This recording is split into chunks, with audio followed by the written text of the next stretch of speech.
Swastiastu. Perkenalkan, nama saya kali ini Permana Putri, absen 17. Di sini saya akan meliterasikan buku PKN pada bab 2, yaitu ancaman terhadap negara dalam bingkai berbhinneka tunggal ika.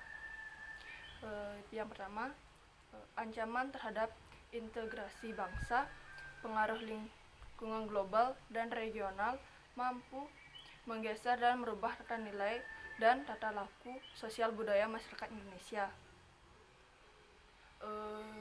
Pendekatan beberapa aspek, terutama aspek perbatasan dan delimitasi atau tanda garis batas negara, politik hukum dan keamanan.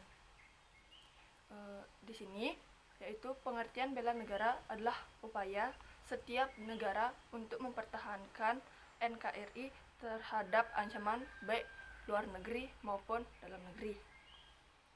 Ancaman-ancaman itu antara lain, pertama, ancaman dari dalam negeri, yaitu pertama, disintegrasi bangsa melalui gerakan-gerakan separatis berdasarkan sentimen kesukuan.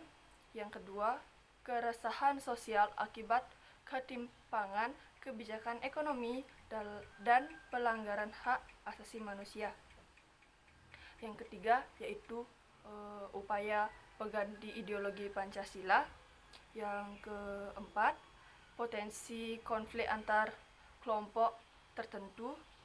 Dan selanjutnya yaitu makar atau penggulingan pemerintah yang sah dan konstitusional. Ancaman yang kedua yaitu ancaman dari luar negeri. Berakhirnya Perang Dingin pada tahun 1990, meskipun begitu masih terdapat potensi konflik perbatasan yang dapat dikatakan bahwa ancaman dalam bentuk potensi konflik perbatasan yang dapat dikatakan bahwa ancaman dalam bentuk agresi dari luar negeri relatif kecil. Potensi ancaman lainnya dalam bentuk penjarahan sumber daya alam dan mengakibatkan rusaknya ekosistem. Berikut cara-cara peningkatan ketahanan nasional. Yang pertama, pembekalan mental di kalangan masyarakat, upaya peningkatan perasaan cinta tanah air. Yang ketiga, menghindari konflik antar kelompok yang melibatkan SARA. Dan yang terakhir, melaksanakan bela negara. Indonesia dan ancaman disintegrasi. Konflik-konflik yang sering terjadi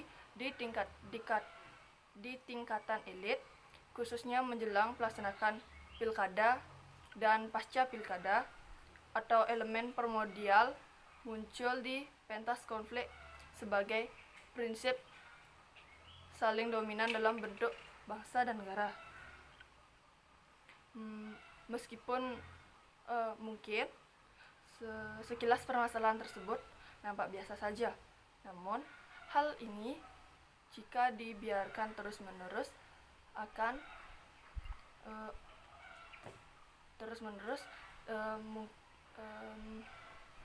terus-menerus terjadi. Tidak ada usaha atau perhatian pemerintah untuk menyelesaikan permasalahan tersebut. Bukan tidak mungkin terjadinya ancaman disintegrasi di Indonesia. Selanjutnya, menghadapi ancaman militer. Pada pasal 30 ayat 2 UU NKRI 1945 yang isinya usaha pertahanan negara dilaksanakan dengan menggunakan sistem pertahanan dan keamanan rakyat semesta. Sistem ini berjalan berdasarkan hal dan kewajiban seluruh warga negara Indonesia. Berikut aspek-aspeknya, yaitu ada 3. Yang pertama, kerakyatan, yaitu orientasi pertahanan dan keamanan. Yang kedua, kesemestaan, ya seluruh sumber daya digunakan untuk pertahanan.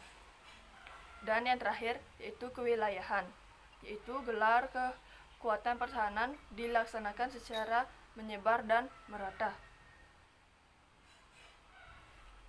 Keterpaduan unsur militer dibagi menjadi 3, yaitu keterpaduan darat, laut, dan udara.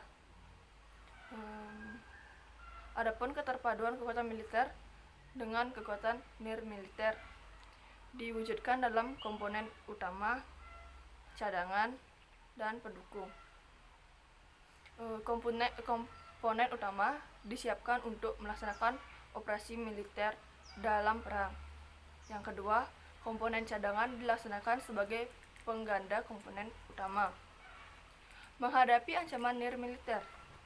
Ancaman nirmiliter adalah ancaman yang bersifat fisik serta bentuknya tidak terlihat seperti ancaman militer, karena ancaman ini bersifat ideologi, politik, dan ekonomi.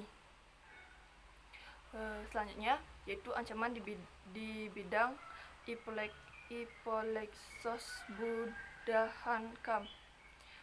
Ancaman ini adalah ancaman setiap usaha dan kegiatan baik dalam negeri maupun luar negeri yang nilainya mampu membahayakan kedaulatan negara, baik non-militer ataupun nirmiliter, yang memiliki karakteristik berbeda dengan ancaman militer. Ancamannya yaitu: pertama, ancaman di bidang ideologi. Indonesia menolak dengan tegas paham komunis dan Zionis. Maka dari itu, masyarakat Indonesia cenderung mengarah pada kehidupan liberal yang menekankan aspek kebebasan individual. Yang kedua, ancaman di bidang politik.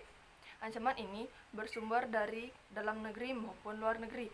Oleh karena itu, separatisme sulit dihadapi dengan kekuatan militer. Setelah bidang politik yaitu ancaman di bidang ekonomi. Globalisasi perekonomian di suatu pihak akan membuka peluang besar produk dari dalam negeri ke pasar internasional secara kompetitif.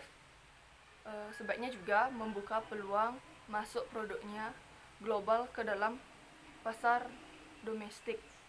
Hal tersebut bisa menjadi ancaman ataupun keuntungan negara.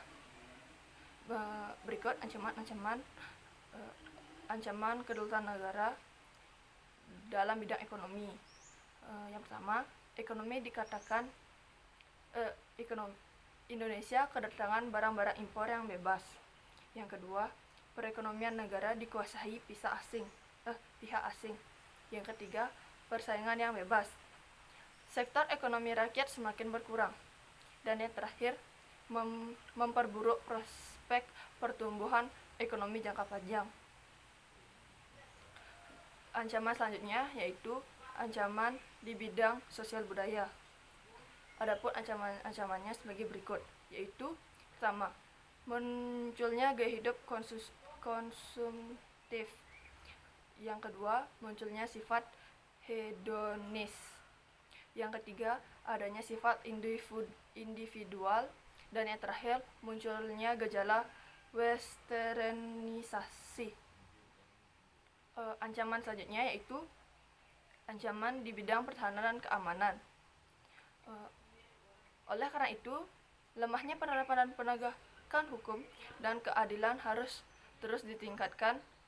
Semakin bermunculan masalah satu wilayah yang mengakibatkan hilangnya kewibawaan suatu negara. Selanjutnya yaitu ancaman disintegrasi bangsa pasca reformasi, diantaranya sebagai berikut.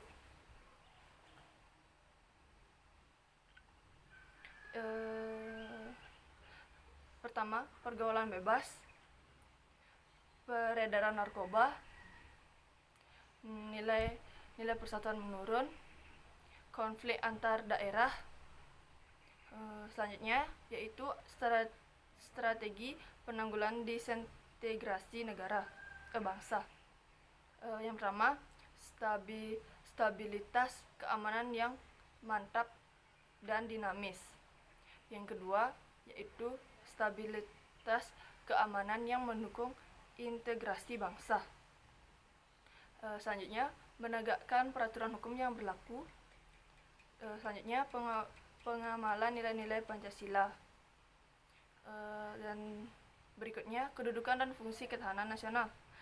Ada dua, yaitu kedudukan ketahanan nasional dan fungsi ketahanan nasional. Konsepsi ketahanan nasional yaitu ada ketangguhan, keuletan, identitas, integrasi, ancaman, dan yang terakhir hambatan dan gangguan. Ancaman pemberontakan. Pemberontakan adalah proses, cara dan perbuatan memberontak penentangan terhadap kekuasaan yang sah. Terorisme. Teroris adalah serangan-serangan terkoordinasi yang bertujuan membangkitkan perasaan teror atau takut terhadap sekelompok masyarakat. Dan terakhir, peran serta masyarakat untuk mengatasi ancaman integrasi nasional. Pertama, tidak membeda-bedakan keberagaman. Kedua, menerapkan nilai-nilai Pancasila. Dan yang terakhir, menjaga persatuan dan kesatuan.